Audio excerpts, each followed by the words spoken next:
السلام عليكم ورحمة الله وبركاته.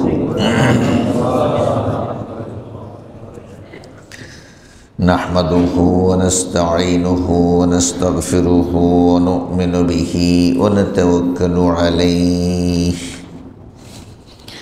ونعوذ بالله من شرور أنفسنا ومن سيئات أعمالنا. من يهد الله فلا مضل له ومن يضلله فلا هادي له.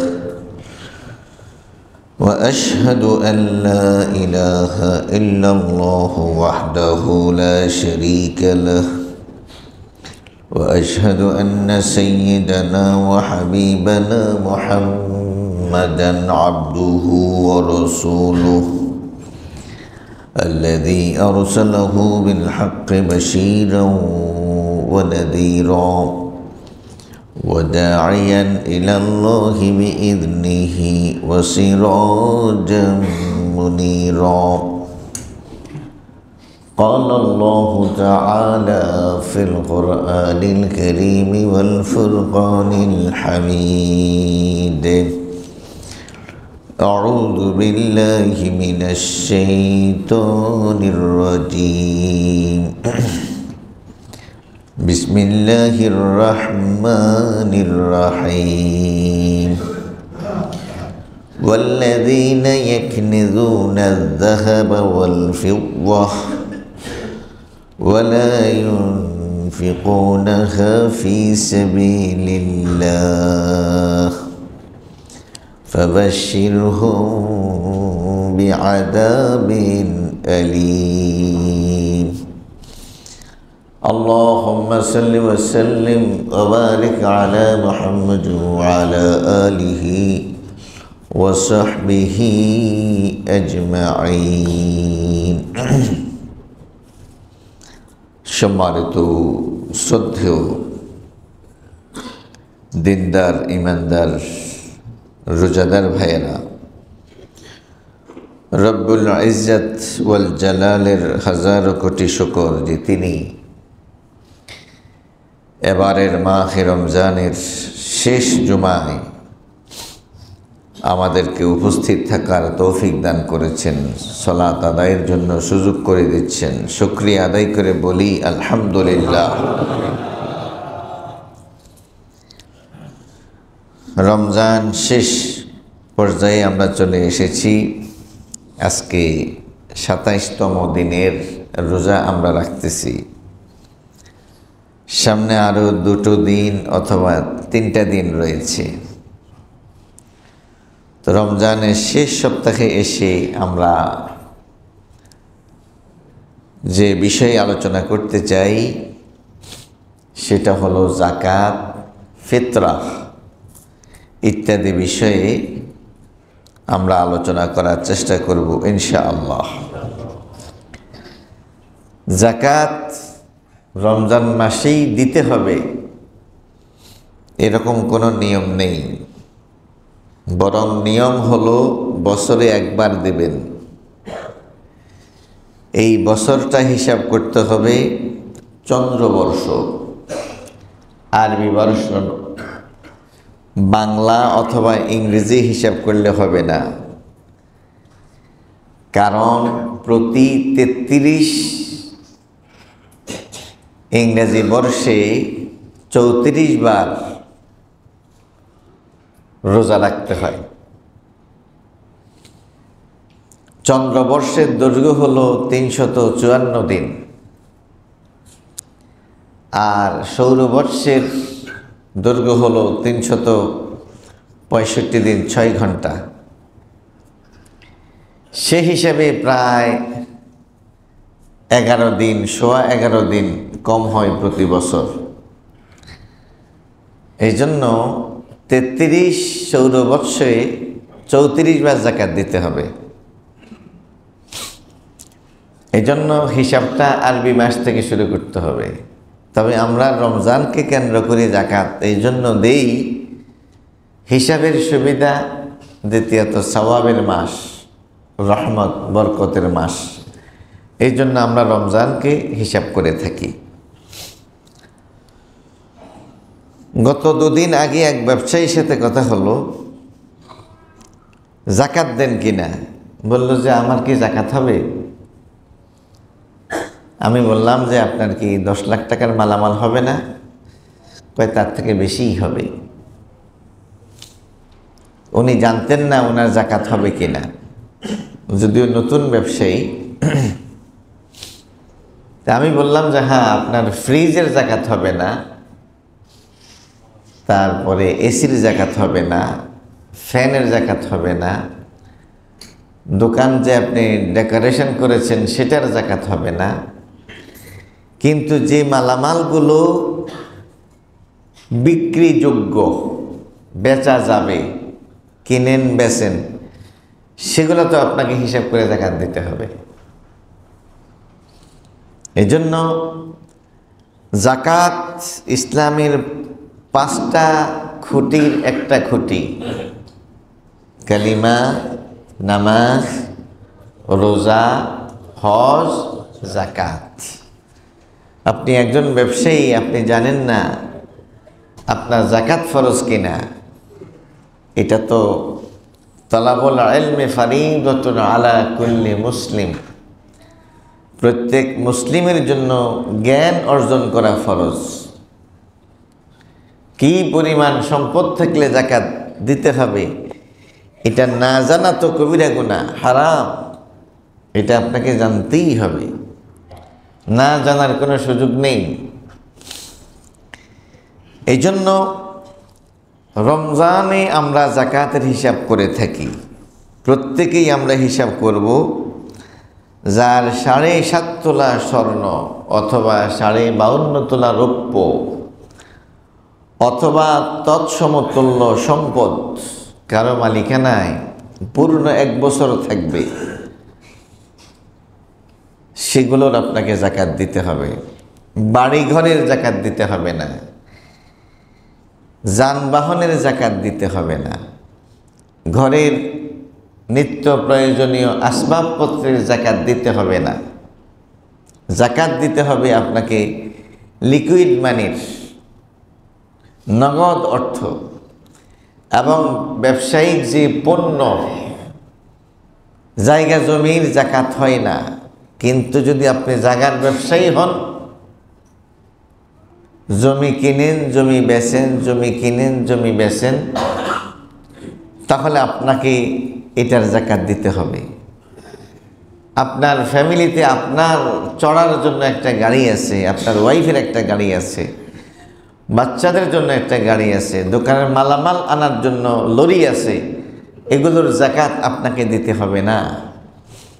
কিন্তু আপনি যদি গাড়ির ব্যবসা করেন, গাড়ি কিনেন গাড়ি বেচেন, রিক্সা কিনেন রিক্সা বেচেন, অটো কিনেন অটো বেচেন, তাহলে এটা যদি আপনার 7.5 তোলা স্বর্ণ সমপরিমাণ টাকা হয়, এই পরিমাণ ইনভেস্ট আপনার এখানে আছে, তাহলে আপনার উপরে জাকাত ফরজ, আপনাকে জাকাত দিতে হবে।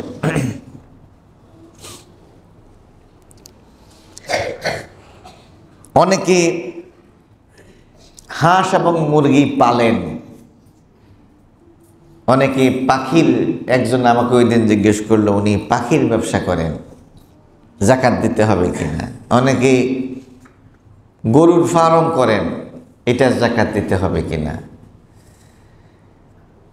অনেকের রাস্তায় গাড়ি আছে, 8-10টা গাড়ি আছে, যেমন ইউনিক কোম্পানির গাড়ি, শ্যামলী কোম্পানির গাড়ি, মেঘালয় কোম্পানির গাড়ি। এক মালিকের 100 গাড়ি আছে, সিলেট লাইনে, চট্টগ্রামের লাইনে, খুলনা বরিশালের লাইনে। এখন তার জাকাত কিভাবে দেবে? এই গাড়ি ওজন দিয়ে তাকে জাকাত দিতে হবে না। তার জাকাত হবে তার অর্জিত আয়ের উপরে, সারা বছর আয় এবং খরচের পরে যদি তার কাছে জাকাত যোগ্য সম্পদ থাকে, লিকুইড মানি থাকে, ওই টাকার তাকে জাকাত দিতে হবে। গরু যারা ক্ষেতের মধ্যে পালেন, বছরের অধিকাংশ সময় আল্লাহ রস্তিয়া খাইয়া গরু বড় হয়, সেগুলোর জাকাত দিতে হবে আপনাকে। প্রতি 30টা গরুতে একটা 1 বছরের গরু জাকাত দিতে হবে। কিন্তু যিনি গরুর ফার্ম করেছেন, দুধের জন্য, বাচ্চা ফোটানোর জন্য, এই গরুর দাম হিসাব করে আপনাকে জাকাত দিতে হবে না। আপনাকে জাকাত দিতে হবে আপনার অর্জিত উপার্জনের উপরে। সেই উপার্জন যদি আপনার 7.5 তোলা স্বর্ণের সম পরিমাণ হয় তাহলে আপনাকে জাকাত দিতে হবে। অনেকে পাখি উৎপাদন করেন, বিভিন্ন ক্রস করে করে পাখি তিনি পালেন, বড় করেন, এরপরে সময় মতো বিক্রি করেন, এরপরে তিনি নিয়মিত খাবার দিচ্ছেন। এই পাখির দাম হিসাব করে আপনাকে জাকাত দিতে হবে না, আপনাকে জাকাত দিতে হবে এর উপার্জনের উপরে। হ্যাঁ, যাই হোক, যাদের জাকাত হয় তারা আরও বিস্তারিত মাসালা জেনে নেবেন। আমাদের অনেক আলোচনা এখানে অনেকের জন্য প্রযোজ্য হবে না বিদায় আমরা সেদিকে যাচ্ছি না। যার যেটা আছে তিনি সেটা নিয়ে আলাদা মাসালা আপনি জানার চেষ্টা করবেন। এক কথায় মুসলিম সম্পদশালীর উপরে আল্লাহ তাআলা জাকাতকে ফরজ করে দিয়েছেন। ওয়াল্লাযীনা ইয়াকনিজুনা আয-যাহাবা ওয়াল ফিদ্দাহ, যারা স্বর্ণ এবং রূপা জমায়, ওয়ালা ইউনফিকুনাহা ফি সাবিলিল্লাহ, আল্লাহর পথে তারা খরচ করে না, ফাবাশশিরহুম বিআযাবিন আলীম, হে নবী আপনি তাদেরকে যন্ত্রণাদায়ক আযাবের সুসংবাদ দিন। নবী মুহাম্মদুর রাসূলুল্লাহ সাল্লাল্লাহু আলাইহি ওয়াসাল্লাম বলছেন, মান আতাহুল্লাহু মালান, যাকে আল্লাহ তাআলা মাল দিয়েছেন, ফালাম ইউআদ্দি যাকাতাহু, সে যাকাত দেয় না। সে কি দেয় না? যাকাত দেয় না। মুসিলা লাহু ইয়াউমাল কিয়ামাতি শুজাআন আকরা, কিয়ামতের দিন তার এই মালগুলো হয়ে যাবে সাপের মতো। মাল আর মাল থাকবে না, মালটাই সাপ হয়ে যাবে। শুজাআন আকরা, আকরা মানে হলো নেড়ে, মাথায় কোনো চুল থাকবে না, একেবারে মসৃণ হবে। চুল কখন থাকে না? মানুষের চুল কখন উঠে যায়? কাউকে যদি থেরাপি দেয়া হয়, হ্যাঁ, যেমন যারা ক্যান্সার রোগী তাদেরকে কি দেয়া হয়? কি থেরাপি দেয়া হয়? রেডিও থেরাপি দেওয়া হয়, কেমো দেয়া হয়। কেমো দিলে একজন মানুষের চুল দাড়ি সব কিছু পড়ে যায়, কারণ এর মধ্যে যে বিষাক্ততা আছে এটার প্রভাবে। ওই সাপের চুল নাই কেন?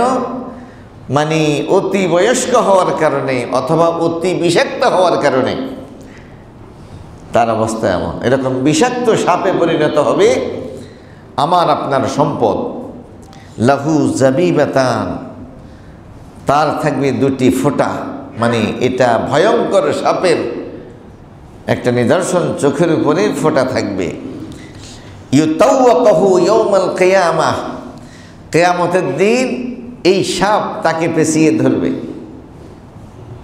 সুম্মা ইয়াখুযু বিলিহজামাতাইহি, এরপরে সাপ তার লেহজামার মধ্যে ধরবে। লেহজামা মানে হলো তার চিবুক, ইয়ানি সিদকাইহি, তার গালের মধ্যে, এইভাবে দুই চোয়ালের মধ্যে সাপ কামড় দিয়ে ধরবে। সুম্মা ইয়াকুল, এরপর সাপ বলবে, আমারে চিনছ? আমি কে? আমি কিন্তু অপরিচিত কেউ না। আনা কানজুকা আনা মালুকা, আমি তোমার সেই গচ্ছিত স্বর্ণরূপ্য, আমি তোমার সেই ব্যাংকের রাখা তোমার টাকা, আমি তোমার সেই বাড়ি গাড়ি বিত্ত বৈভব, তোমার অর্থ, আমি অন্য কেউ না। আল্লাহ তাআলা তোমাকে শাস্তি দেওয়ার জন্য আমাকে সাপ বানিয়ে দিয়েছেন। এই হাদিসটা ইমাম বুখারী বর্ণনা করেছেন।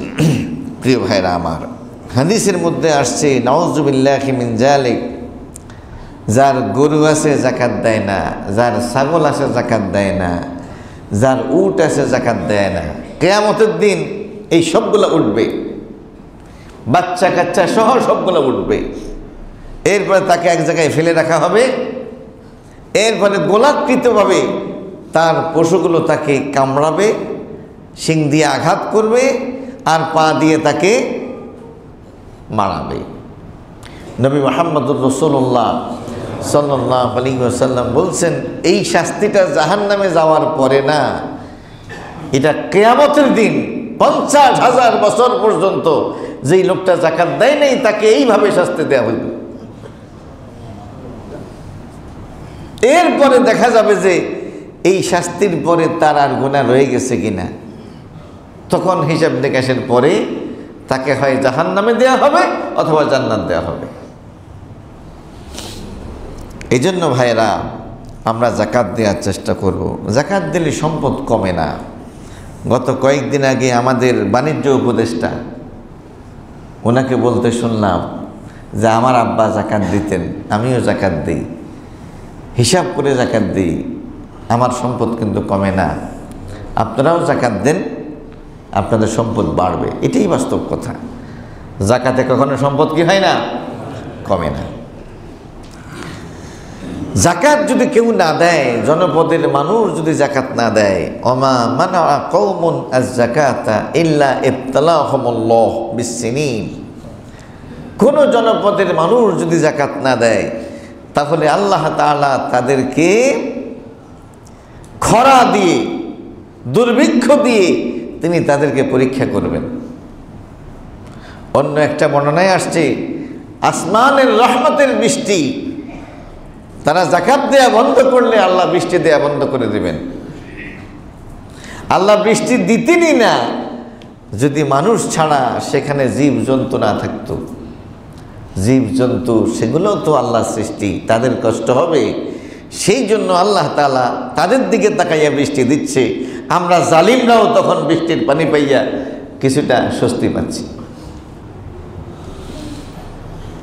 সম্মানিত ভাইরা আমার,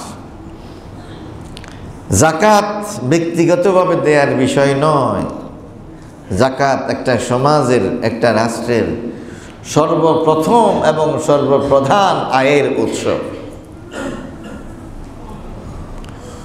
যাকাত কালেকশন করবে গভর্নমেন্ট,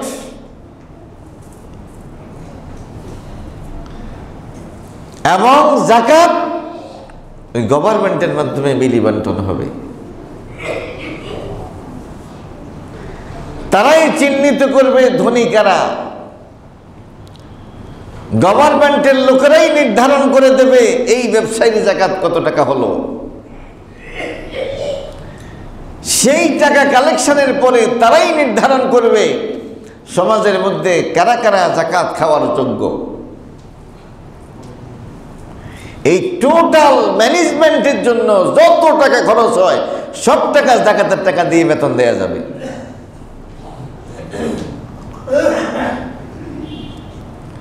যাকাতের ঠিক বিপরীত ব্যবস্থা হলো সুদী ব্যবস্থা। আমরা সুদী ব্যবস্থাকে গ্রহণ করেছি, যাকাতটাকে আমরা ঐচ্ছিক রেখে দিয়েছি। আমি কয়েকটি উদাহরণ দিলে আপনারা বুঝবেন যে আল্লাহ কি বলতে চাচ্ছেন, ইসলাম কি বলতে চাচ্ছে, আর আমরা কি করতেছি। আল্লাহ বলছেন আল্লাযীনা ইম্মাক্কান্নাহুম ফিল আরদি, আমি যখন তাদেরকে কোনো জনপদের মালিক বানাই, ক্ষমতায়ন করি, দায়িত্বশীল বানাই, আকামুস সালাতা ওয়া আতাউজ যাকাতা, তারা সালাত কায়েম করবে আর যাকাত প্রতিষ্ঠা করবে। কারা করবে? আমি যখন তাদেরকে দায়িত্বশীল বানাই, আমি যখন তাদেরকে জনপদের ইমাম বানাই, নেতা বানাই, তাহলে এটা নেতৃবৃন্দের কাজ, এটা সমাজপতিদের কাজ, এটা রাষ্ট্রপতিদের কাজ। কোরআন বলছে আল্লাযীনা, শব্দটা প্লুরাল, বহু বছর। আমি যখন তাদেরকে ক্ষমতায়ন করি তখন তারা এই কাজটা করে। এছাড়া নবী সাল্লাল্লাহু আলাইহি ওয়াসাল্লাম বলছেন তুখাযু মিন আগনিয়াইহিম, যাকাত গ্রহণ করা হবে ধনীদের কাছ থেকে, ওয়া তুরাদ্দু আলা ফুকারাইহিম, এরপরে তাদের ফকিরদের মধ্যে বিতরণ করা হবে। তাহলে এটা একটা ম্যানেজমেন্টের ব্যাপার। ধনীদের কাছ থেকে নেয়া, গরিবদের কাছ থেকে গরিবদের কাছে বিতরণ করা। নবী মুহাম্মদুর রাসূলুল্লাহ সাল্লাল্লাহু আলাইহি ওয়াসাল্লামের পর আল্লাহ তাআলা বলছেন ইন্নামাস সাদাকাতু লিল ফুকারা, এই যে সাদাকা, এই যে যাকাত, এটা কাদেরকে দেয়া হবে?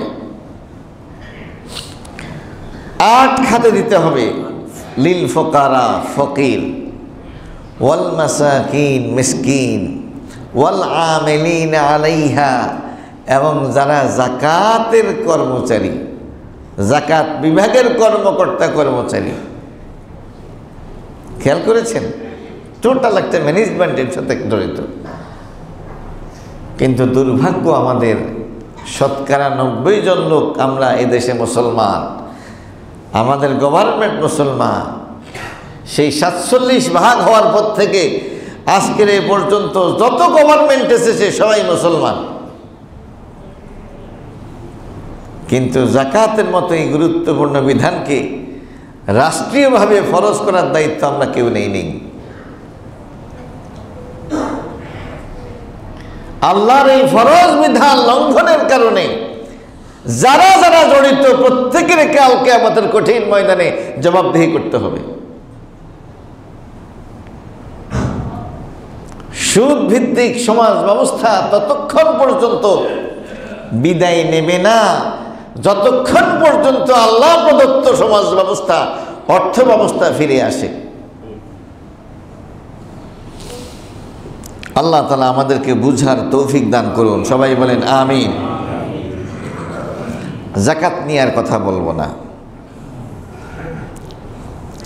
এরপরে কথা বলছি ফিতরা নিয়ে, কিছু কথা বলছি। ফিতরা, আল্লাহ তাআলা ঈদের আনন্দে সবাইকে শামিল করতে চান। ধনী গরিব সবাই ঈদের আনন্দে শামিল হবে, কেউ যাতে সেদিন মানে অভুক্ত না থাকে, অনাহারে কেউ যাতে না থাকে, সবার ঘরে যাতে রান্না হয়, সেই ব্যবস্থার জন্য আল্লাহ তাআলা রোজাদার ব্যক্তিদের জন্য তিনি ফিতরার ব্যবস্থা করে দিয়েছেন। ফিতরা দিতে হয় মিসকিনদেরকে, অসহায়দেরকে। আর অসহায় মিসকিনদেরকে খাবার খাওয়ানো, তাদের সমস্যার সমাধান করাকে ইসলাম অনেক বড় একটা ব্যাপার হিসেবে উল্লেখ করেছেন। ইতআমুল মাসাকিন, মিসকিনদেরকে খাবার খাওয়ানো, এটা ইসলামের খুবই গুরুত্বপূর্ণ একটি পার্ট। অসংখ্য হাদিসের মধ্যে এবং অনেকগুলো আয়াতের মধ্যে এই বিষয়ে গুরুত্ব এসেছে। নবী মুহাম্মদুর রাসূলুল্লাহ সাল্লাল্লাহু আলাইহি ওয়াসাল্লাম বলছেন, আস-সাঈ আলাল আলমিলাতি ওয়াল মাসাকিন কাস-সাঈ ফি সাবিলিল্লাহ। যে ব্যক্তি মিসকিনদের জন্য এবং বিধবাদের জন্য তাদের কষ্ট লাঘবে চেষ্টা করে, সে যেন আল্লাহর রাস্তার মুজাহিদ। বদরে, উহুদে, খন্দকে, জিহাদের ময়দানে অংশগ্রহণ করলে যেরকম সওয়াব হয়, এতিম, মিসকিন, বিধবা তাদের সমস্যার সমাধানে চেষ্টা করলে ঠিক সেই রকম জিহাদে সওয়াব হবে। কত বড় গুরুত্বপূর্ণ কথা।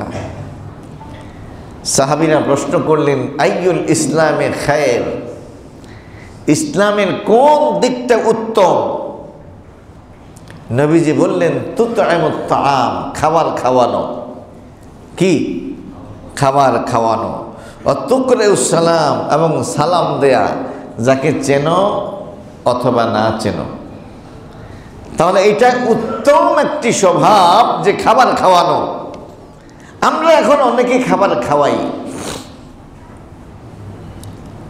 এক্ষেত্রে এসে আমরা গরিব এবং মিসকিনদেরকে গুরুত্ব দেই না। আমরা যাদেরকে খাওয়াই তাদের ঘরে কিন্তু খাওয়ান আছে। আমি নিষেধ করছি না তাদেরকে খাওয়ানো যাবে না, কিন্তু যাদের খাবার নাই তাদের দিকেই তাকাইতে হবে, তাদের দিকে নজরটা বেশি দিতে হবে। এরকম সমাজের বহু মানুষ আছে, আজকে 10 বছর, 20 বছর, 30 বছর, 50 বছর তারা ভিক্ষা করেই খাচ্ছে। আল্লাহ তাআলা তাদের অবস্থার কোনো পরিবর্তন করেন নাই।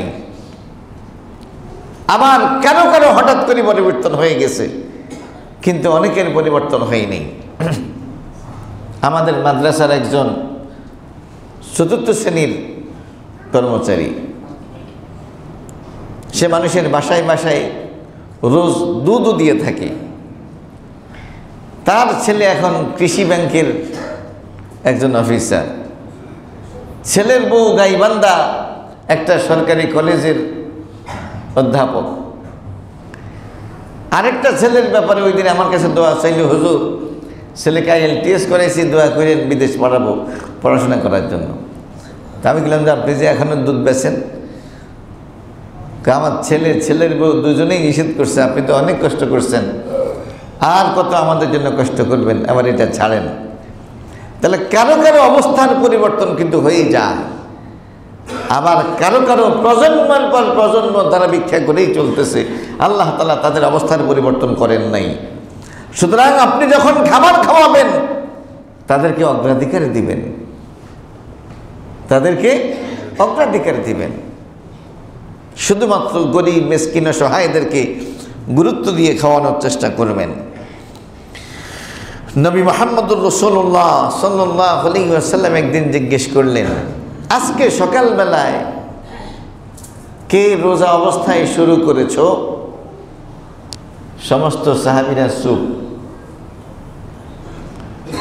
আবু বকর বললেন যে আমি আজকে রোজা অবস্থায় আছি। এরপরে প্রশ্ন করলেন, কে আজকে কোনো মিসকিনকে খাবার খাইয়েছ? সবাই চুপ। আবু বকর বললেন যে আমি খাওয়াইছি। নবীজি জিজ্ঞেস করলেন, কে আজকে কোনো অসুস্থ মানুষকে সেবা করেছ? সবাই চুপ। আবু বকর বললেন যে আমি করেছি। কে আজকে কোনো জানাজায় অংশগ্রহণ করেছ? সবাই চুপ। আবু বকর বললেন যে আমি। প্রশ্ন কয়টা? 4টা। শুধু একটা আল্লাহর সাথে জড়িত, রোজা। আর বাকি 3টাই কিন্তু মানুষের সাথে জড়িত। কে জানাজায় অংশগ্রহণ করেছ? কে কোনো মিসকিনকে খাবার খাইয়েছ? কে কোনো অসুস্থ ব্যক্তির সেবা করেছ? সবাই চুপ। নবী সাল্লাল্লাহু আলাইহি ওয়াসাল্লাম পরে বললেন, মাজতামা'না ফি ইমরিইন ইল্লা দাখালাল জান্নাহ। এই 4টা গুণ কারো মধ্যে থাকার অর্থই হলো এই লোকটা নিশ্চিত জান্নাতে প্রবেশ করবে। আমরা বেঁচে থাকবো কেন? বেঁচে থাকবো এই ভালো ভালো কাজগুলো করার জন্য। আল্লাহুম্মা ইন্নী আসআলুকা ফা'লাল খায়রাত।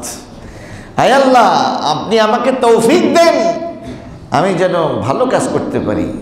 ওয়া তারকাল মুনকারাত, আমি যাতে পাপ ছেড়ে দিতে পারি। ওয়া হুব্বাল মাসাকিন, আমি যাতে মিসকিনদেরকে ভালোবাসতে পারি। আমি ভালো কাজ করার জন্য বেঁচে থাকবো, মিসকিনদেরকে ভালোবাসার জন্য বেঁচে থাকবো। ওয়াইজা আরাদতা বিইবাদিকা ফিতনা, আমার দ্বারা যদি এগুলা না হয় তাহলে আপনি আমাকে দুনিয়াতে না রাইখা উঠাই নিয়ে যান, বাড়ি করার জন্য, গাড়ি করার জন্য, নেতাগিরি করার জন্য। আমার বেঁচে থাকার দরকার নেই, আমাকে তো বেঁচেই থাকতে হবে ভালো কাজ করার জন্য। সেই ভালো কাজ হলো এগুলা। আল্লাহ তাআলা আমাদেরকে বুঝার তৌফিক দান করুন, সবাই বলেন আমিন। সম্মানিত ভাইরা আমার, মা সালাকাকুম ফি সাকার ক্বালু লাম নাকু মিনাল মুসাল্লিন ওয়া লাম নাকু নুতঈমুল মিসকিন। এই আয়াতে বোঝা যায় মিসকিনদেরকে খাবার খাওয়ানো এটা ফরজ। কেমনে? মা সালাকাকুম ফি সাকার, কিসে তোমাদেরকে সাকার নামক জাহান্নামে নিয়ে আসলো? জাহান্নামীরা জবাব দেবে, আমরা নামাজ পড়তাম না, আমরা মিসকিনদেরকে খাবার খাওয়াইতাম না। খেয়াল করছেন? নামাজ না পড়া, মিসকিনদেরকে না খাওয়ানো একই তালিকার অপরাধ।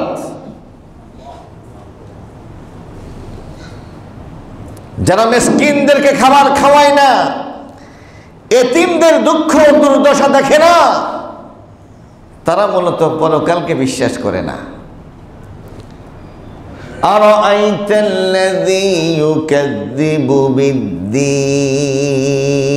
হে নবী আপনি কি দেখেছেন ওই ব্যক্তিকে যে ব্যক্তি আখিরাতকে অস্বীকার করে, বিচার দিনকে অস্বীকার করে? ফাযালিকাল্লাযী ইয়াদউল ইয়াতীম ওয়ালা ইয়াহুদ্দু আলা তাআমিল মিসকিন, সে তো ওই ব্যক্তি যে ব্যক্তি এতিমকে গলা ধাক্কা দিয়ে বের করে দেয়। এই বৈশিষ্ট্য হলো আবু জাহালের বৈশিষ্ট্য। এবং অন্যকে বলে না মিসকিনকে খাওয়াও, মানে নিজে তো করে, এটাই কিন্তু অপরাধ থেকে মুক্ত নয়। অন্যকে বলতে হবে ওয়ালা ইয়াহুদ্দু আলা তাআমিল মিসকিন, অন্যকে সে উৎসাহিত করে না মিসকিনের খাবারের ব্যাপারে। পয়সা কামাইবেন কেন? মানুষের সমস্যা সমাধান করার জন্য। ইসলামের একটা সুন্দর বিধান হলো, আপনার পয়সা আছে, আপনি আপনার আশপাশে যারা আছে তাদেরকে দেখেন। আপনি বাহিরের লোককে দিবেন না, আপনি নিজের লোকদেরকে দিবেন। কারণ বাহিরে যাকে দিচ্ছেন এই লোকটা কি মিসকিন নাকি মিসকিন না সন্দেহ আছে। কিন্তু আপনার ভাই ভাতিজা পাড়া প্রতিবেশী কারা গরিব কারা মিসকিন, তার আয় কত ব্যয় কত আপনি জানেন। ইসলামের এই বিধানটা খুবই চমৎকার বিধান যে তুমি শুরু করো তোমার আশপাশের লোকজনকে দিয়ে। প্রত্যেকে যদি তার আশপাশের লোকজনের সমস্যা সমাধান করে, তাহলে রাস্তায় কোনো ভিক্ষুক খুঁজে পাওয়া যাবে না। রাস্তার ভিক্ষুক জেনুইন ভিক্ষুক কিনা এটা তো সন্দেহ। ভৈরবের লোক এসে ঢাকায় ভিক্ষা করে, ঢাকার লোকজন গিয়ে ভৈরব ভিক্ষা করে। নরসিংদী ট্রেন স্টেশনে এক লোক এমন এমন করে চাইতে আছে, এমন এমন করতেছে। তার সাথে আরেকটা ফকির মহিলা, সে আমারে বলতেছে হুজুর এই বুইরার 2 ফোলা বিদেশ থায়।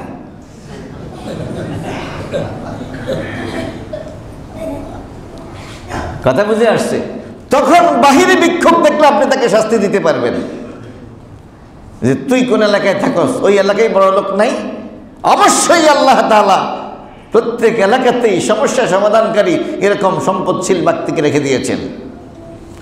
আর সম্পদশালীকে বলে দিয়েছেন ওয়াফি আমওয়ালিহিম হাক্কুন লিস-সাইল ওয়াল মাহরুম, নিশ্চয়ই তাদের সম্পদের মধ্যে রয়েছে যাচনাকারী, ভিক্ষুক এবং বঞ্চিতদের অধিকার।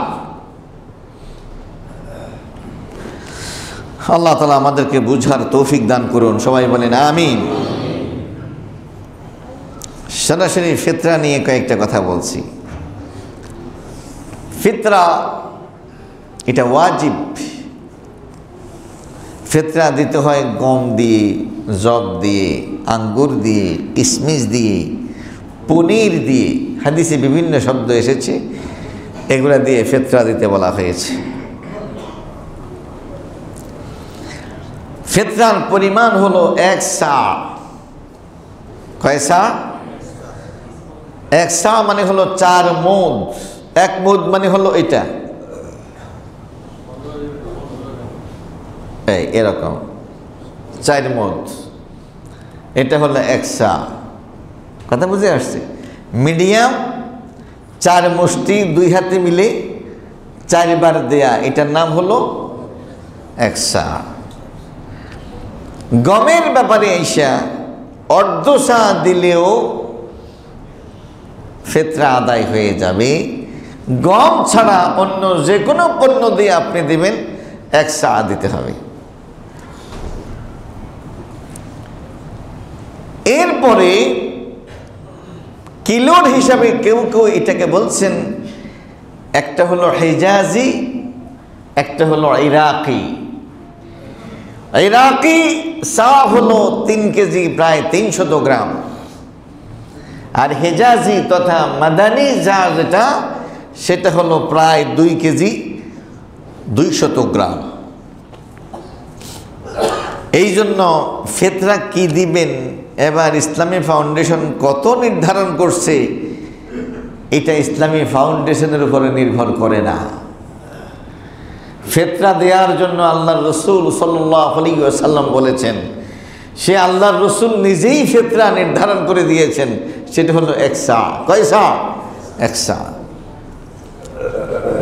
এখন উলামায়ে কেরাম বলতেছেন, যেই এলাকায় যেই খাদ্যদ্রব্যটা প্রধান হিসেবে বিবেচিত, আপনি সেটাকে ফিতরা হিসেবে দিতে পারেন। যেমন আমাদের সমাজে আছে চাউল, আপনি 3 কেজি, 3.5 কেজি বা 3.25 কেজি চাউল আপনি একজনের ফিতরা হিসেবে নির্ধারণ করতে পারেন। তবে সবাই যাতে আমরা গরিবের ফিতরা না দিই। গরিবের ফিতরা বলতে বোঝানো হয়েছে, যেমন আপনি যদি খেজুর দিয়ে আপনি ফিতরা দেন, 1 কেজি খেজুরের দাম কত? 800, মাত্র 800। 1000 আছে, আর বেশি নেই। কত? 1600 আছে, আর বেশি নেই। আছে কত? 2200 আছে। এখন কেউ যদি বাসায় খাইছে সারা বছর 5 কেজি, 2200 টাকা দামের খেজুর, আর ফিতরা দিছে রিক্সাওয়ালার ফিতরা, কি তার কি ফিতরা হয়েছে? না, ফিতরা হয় নাই। এই জাতীয় দুঃসাহসিকতা আমরা বলবো না। আপনার খাবারের মধ্যে আপনার স্ট্যান্ডার্ড আছে। আমি আমার বাচ্চার জন্য টুপি কিনতে গেলাম, 2টা টুপির দাম 500 টাকা। পরে কইয়া 2টা টুপি 400 টাকা দিয়ে কিনছি, জালি টুপি। যখন রাস্তা দিয়ে আসতেছি, রাস্তার মধ্যে বসে টুপি বিক্রি করতেছে, ওইগুলাই দেখতে আরো সুন্দর, মাত্র 20 টাকা। কি মাত্র কত? 20 টাকা। তো আমি তো 20 টাকারটা কিনলাম না। আমার ছেলে তো দোকান থেকে আনতে হবে, আমার মেয়ে তো ও কলেজে যাবে, ওর জন্য তো একটা গাড়ির দরকার। আপনি তার জন্য একটা গাড়ি, একটা ড্রাইভার ব্যবস্থা করে দিয়েছেন। গুলিস্তানে ওভারব্রিজের নিচে জুতা পাওয়া যায় না, কি 2200 টাকা দাম, 230 টাকা দিয়ে কেনা যায়, যায় না? যায়। আমার দেখা গেছে যে 1-1.5 মাস পরে গেলে তলার লগে থাকে না, কিন্তু কোনো একটা ভালো দোকান থেকে যদি কিনেন, তারা 6 মাস 1 বছরের গ্যারান্টি দেবে, কোনো সমস্যা হলে আসবেন, পাল্টাই দেব, বলে নাকি বলে না? তা আপনি সব সময় ওই দোকান থেকে কিনেন, শতরূপা, হাঁস পাফিস কি যেন আছে না, নাকি হুস পাফিস কি যেন একটা কয়, আপনি সেটা কিনেন, কারণ আপনি স্ট্যাটাসওয়ালা। চাউল খাইতে গেলে আপনি দামি চাউল খান, কাটারি ভোগ করে, বাবা রে বাবা, পাকিস্তানি লম্বা লম্বা বাসমতি চাউল এটা আপনি খান। সকল ব্যাপারে আপনার মর্যাদার করে নষ্ট হয় না, ফিতরার ব্যাপারে আইসে আপনি 100 টাকার ফিতরা খোঁজ করেন কেন?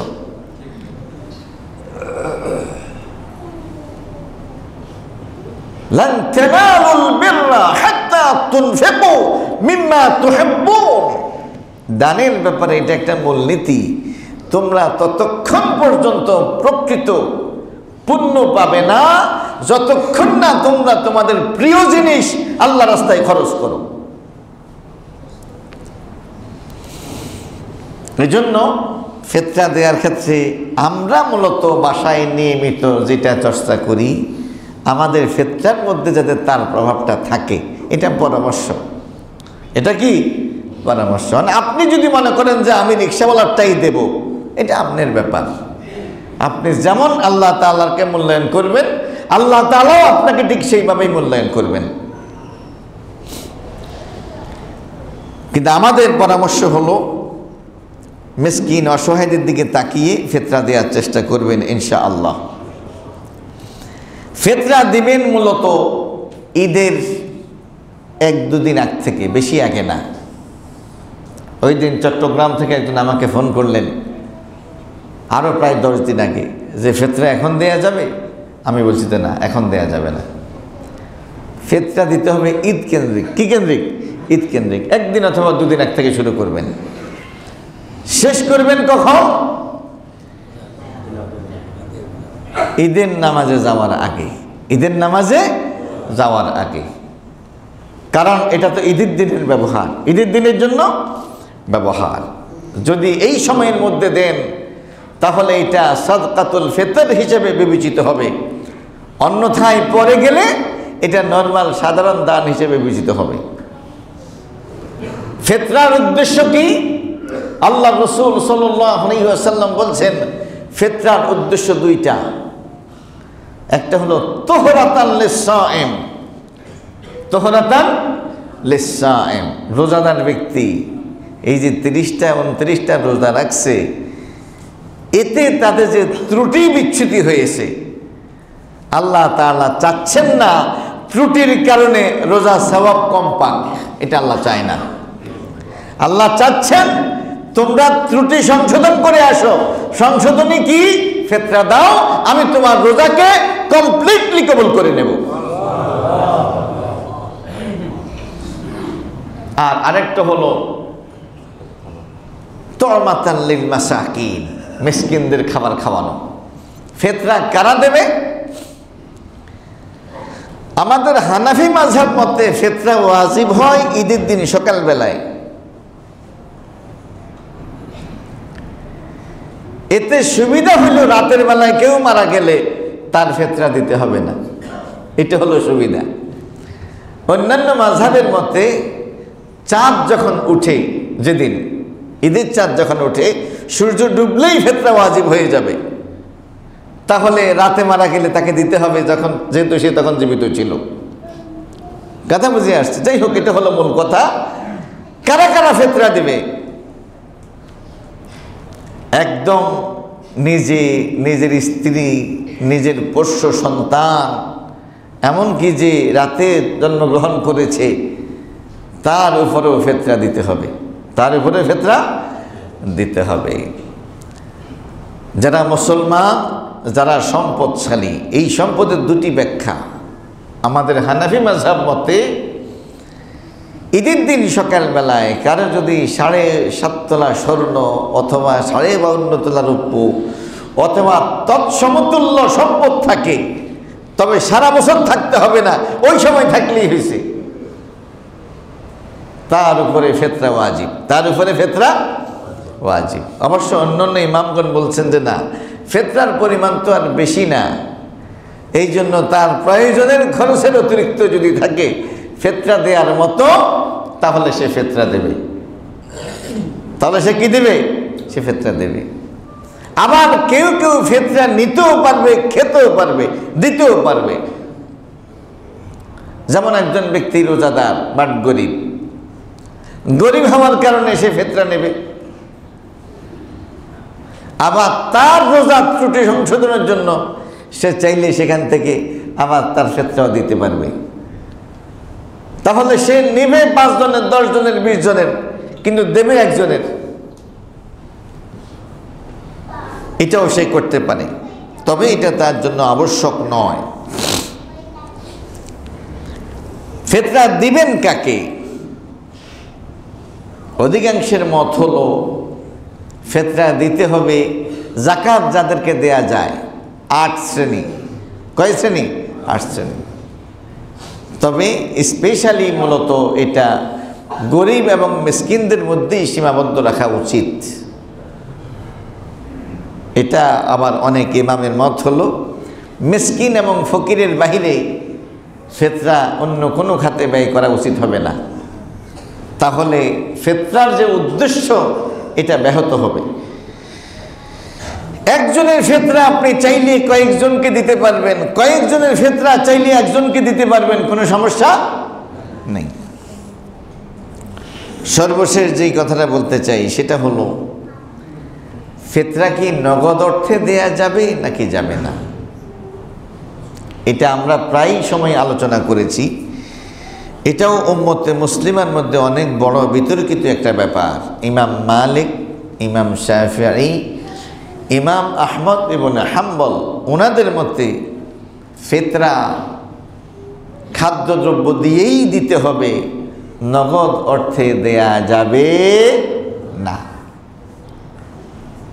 ওনাদের যুক্তি হলো, আল্লাহ নবী সাল্লাল্লাহু আলাইহি ওয়াসাল্লাম নিজে এবং সাহাবায়ে কেরাম আজমাইন ওনারা নিজে খাদ্যদ্রব্য দিয়েই ফিতরা দিয়েছেন। সেই সময়ে দিনার ছিল, সেই সময়ে দিরহাম ছিল, থাকার পরও কেউ দিনার এবং দিরহাম দিয়ে ফিতরা দেন নাই। নবী যুগে, সাহাবী যুগে যেহেতু এটার প্রচলন ছিল না, সুতরাং খাদ্যদ্রব্য দিয়েই ফিতরা দিতে হবে, নগদ অর্থে ফিতরা দিলে ফিতরা আদায় হবে না। ওনারা এই ব্যাপারে খুব এক্সট্রিম মত পোষণ করেন। পক্ষান্তরে ইমাম সুফিয়ান আস-সাউরি, ইমাম হাসান আল বসরি, ইমাম ইসহাক ইবনে রাহবিয়া, ইমাম আবু হানিফা, ইমাম আবু সাউর, ওনাদের মতে নগদ অর্থে ফিতরা দিলে এটা শুধু জায়েজই হবে না, বরং এটা উত্তম ওনারা বলেছেন। আগনৌহু মানিত তাওয়াফি হাযাল ইয়াওম, এর উদ্দেশ্য হলো ওই দিন যাতে ফকির মিসকিনকে মানুষের বাড়িতে বাড়িতে ঘোরাঘুরি না করে, এর থেকে তাদেরকে ফিরাও। ইমাম ইবনে তাইমিয়া রাহমাতুল্লাহি আলাইহি বলছেন, প্রয়োজন যদি হয়, প্রয়োজন না হলে খাদ্যদ্রব্য দিয়েই দিবে, কেবলমাত্র যদি প্রয়োজন হয় তখন এটাকে নগদ অর্থে ডাইভার্ট করা যাবে। এইভাবে ইমামদের তিনটা ভিন্ন ভিন্ন মত আমরা লক্ষ্য করি। তবে একটা বিষয় কি, নবী সাল্লাল্লাহু আলাইহি ওয়াসাল্লামের যুগে যেই বিষয়গুলো ফিতরা দিত, যেমন গম, যব, খেজুর, পনির, কিশমিশ, এগুলা কিন্তু সেই যুগে কারেন্সির কাজ করত। বাজারে খেজুর নিয়ে গেলে আটা কিনতে পারতেন, বাজারে কিশমিশ নিয়ে গেলে গরু কিনতে পারতেন। কথা বুঝে আসছে? আর সেই সময়ে মুদ্রা ছিল মাত্র দুইটা, একটা হলো দিনার, একটা হলো দিরহাম। তো দিরহাম মনে করেন 1000 টাকার নোট, দিনার মনে করেন 500 টাকার নোট। ফিতরা আসে কত? 100 টাকা বা 100 টাকা। তাহলে তো দিনার এবং দিরহাম দিয়ে ফিতরা দেওয়ার কোনো পসিবিলিটি তখন ছিল না। কথা বুঝে আসছে? এই জন্য আমরা এই সমস্ত বিতর্কে না গিয়ে, আমরা যদি সম্ভব হয় তাহলে নগদ অর্থে দেওয়ার চেষ্টা, খাদ্যদ্রব্য দিয়ে দেওয়ার চেষ্টা করব, আপনি বিতর্কমুক্ত থাকতে পারবেন। আর যদি নগদ অর্থও দেন, যেহেতু ওলামায়ে কেরামের বিশেষ একটা শ্রেণীর এই বিষয়ে মত রয়েছে, আমরা আশা করি সেটাও আদায় হয়ে যাবে ইনশাআল্লাহ। আল্লাহ তাআলা আমাদের প্রত্যেককে মাহে রমজানের প্রকৃত তাৎপর্য উপলব্ধি করে বাকি রোজাগুলো রাখার তৌফিক নসিব করুন, আমিন।